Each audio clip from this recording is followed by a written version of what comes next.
Flat Earth Clues, Part 5, The Status Quo. This is part of a series of clues that can help you get your head around both the design of the flat Earth system we live in and who has been involved in the deception to hide it from you. This clue covers the inevitable and sometimes frustrating question of why the authority would go to all the trouble of hiding the flat Earth. My hope here is to show you different angles and a progression of events, all of which lead to a very changed world, both physically and mentally. To open, we have to go way back to when the world was a much more simple place. You had your 5 major religions, including Buddhism, Hinduism, Judaism, Islam, and Christianity. Each of these groups had their own version of what is known in Genesis as the firmament, or the flat circular world enclosed by a solid dome-like barrier from where the creator, or creators, looked on. I'm not going to explore all the subtle differences between the groups. Suffice it to say that it's interesting that despite their differences that led to acts of horrible violence between them, there was no real Earth model debate. So around 500 years ago, the science community, led by Copernicus, who probably had a little help, introduced what we now know as the heliocentric, or globe model of the world, which in turn changed the solar system, galaxy, and so on. The religions, seeing that this globe model was gaining popularity, feared a loss in the fan base, so they all adapted their religion to include the globe model. From their point of view, it was a small change from a circular to a globe world, and really, in a few generations, who would remember anyway? So the churches, mosques, temples wrapped up their flat earth model in a metaphoric soft cloth and put it in the drawer with the good silver for safekeeping. Remember this, because we'll come back to it later. And hundreds of years went by, with science promoting all the aspects of the globe, and the religions promoting their beliefs upon this globe. The world kept spinning, so to speak, and everyone was happy. Then in the early part of the 1900s, you get this pesky explorer named Richard Byrd. He has family money, all the right connections, and secures basically unlimited funding and the government green light to probe every piece of unseen territory there is. It was inevitable, I guess. A young man who has an unquenchable desire to see all that there is to see, and then granting him the tools needed to accomplish this goal. He pulls a Truman and gets lucky, crossing the vast salt ocean, avoiding the icebergs, arriving at the frozen coastline, and he keeps going. He was never going to stop. One day, after crossing hundreds of miles of high-altitude ice and snow, Admiral Byrd sees it, a barrier. And to him, it's just a barrier, not the barrier. He is but a tiny speck in front of it.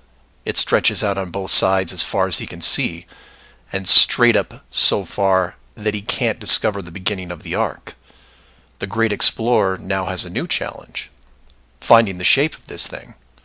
It's much like a blind man describing the elephant. Until you feel out the whole thing, what do you really know? If you look at the AE, or Flat Earth Overhead Map, you see the problem. To even determine the scope of the outer wall, you have to circle it. It would have taken months, if not years. You could use a series of ships going in opposite directions, or planes, but there are refueling stations that need to be built, and so on. His task was challenging to say the least. Admiral Byrd kept laying the groundwork of the great discovery until his eventual death in 1957. A year later, the United States and Russia found the upper edge. From there, the math was easy, and moreover, you could actually see the real world. Then, of course, there is the decision, or deception, depending on how you looked at it. The authority made the call to hide the actual shape of where we live, then sealed off the outer edge from prying eyes, and created the space program not only to reinforce the globe model, but to control it. There was really only one reason they cared about this, and it takes a while to process. So let's look at the immediate effects of actual disclosure and work our way up to the authority's biggest fear. For this exercise, we'll look at releasing the news today, instead of, say, 1958. While 1958 would have been easier, it's much more relevant and entertaining to explain it in modern terms. We start with a press conference by, let's say, the United Nations, who have discovered that the world is indeed enclosed in a giant high-tech dome of unknown origin and age. The public reacts with wonder and awe, trying to take in the sheer scope of this announcement. Facebook crashes, Twitter crashes, entire mobile networks crash. It's like hitting a beehive with a sledgehammer. News organizations around the world send teams to the outer edge to confirm the finding, and the general public is glued to their media devices. That's the good news, the excitement, the revelation, the positive shock. Then the bad news starts coming in waves, some of which you might not expect. The first is the immediate disbanding of NASA and all other world space programs, for obvious reasons. Most governments will secretly pardon these groups and keep them immune from class action lawsuits, the lawsuits themselves coming from NASA investment groups, claiming fraud. Regardless, everyone at NASA, despite their good intentions, is out of a job overnight. And this is where you would say, good, they deserve it. About time they stopped lying to everyone. Oh, but it doesn't stop there, because every contractor and subcontractor that are exclusively tied to NASA, they have to shut down as well. Fine, a few thousand jobs lost, no big deal. And the ripples continue to spread, some bigger than others. Observatories all over the world close their doors, and the reasoning is this. If you've been looking at the ceiling for decades and couldn't tell it was a ceiling, then what good are you? Every university in the world that has an astronomy or astrophysics program, well, they don't anymore.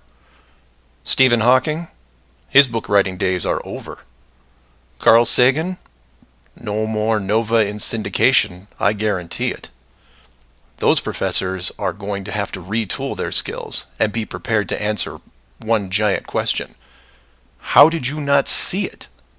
Weren't there clues? People start finger pointing, and it will continue for years. And still my fellow flat earthers will say, well, hell, that doesn't sound too bad. So some nerds around the world lose their jobs. So what? You don't get off that easy, is what. The finger pointing at the now defunct NASA will then turn to finger pointing at the government, who directed the whole thing. This is where we run into some dangerous ground, involving things like the Ark of the Covenant, the Holy Grail, and the Ring of Power. And you say, you lost me. I was with you until you started bringing up religious artifacts or movies. And you're supposed to be lost. Of the 5 major religions we mentioned earlier, those being Buddhism, Hinduism, Judaism, Islam, and Christianity, none have been able to produce a supernatural object over the last 5,000 years. And trust me, it would be beneficial to do so. The Ark of the Covenant would benefit Judaism, the Holy Grail Christianity, and the Ring of Power, well, that benefits someone else. Maybe I'll leave alone for now. The point is that all religions are actively seeking their leverage against science. You've heard of the division between church and state. Well, here it is. Advantage church. The barrier becomes a giant religious symbol, and since it is backed by the Big Five, it also becomes universal. The Big Five then go into their drawer with the good silver and pull out this belief that was forgotten but not lost, and say, we knew it all along, and science lied to us. Temporarily, all religions unite against science, who has been only moderately weakened by the removal of their astronomy and astrophysics divisions. But the public won't care, because they will listen to the group shouting the loudest, and no one yells louder than the church. They will scream with righteous fury that the dome was built by our God, your God, and the people will turn to science and hear nothing but crickets. And that's where the world changes, because in times of great stress, the public will want words, and while religion has no shortage of them, science simply is incapable of taking leaps of faith. I'll take a glass half full approach and say that anyone listening to this is probably an intelligent, rational person, one who can make informed decisions outside of the conventional doctrine. But for every one of you, there are hundreds, if not thousands, of mouth-breathing troglodytes who will not walk but run to the respective house of religion and say, "You were right about this. What else can you teach me?" This is what fills the current authority with pause. The unknown response to that question. Will religion take the high road and work with what remains of science to discover the truth? It's possible, I suppose. It's also possible that religion will combine this technologically advanced society with a revitalized and aggressive doctrine that then transforms daily life into something that makes the book 1984 seem like a Saturday morning cartoon show. I'm hoping that mankind will prove me wrong, but so far, that isn't the case. So do some of your own research and ask questions. Please feel free to email me at msargent23@comcast.net or 303-494-6631.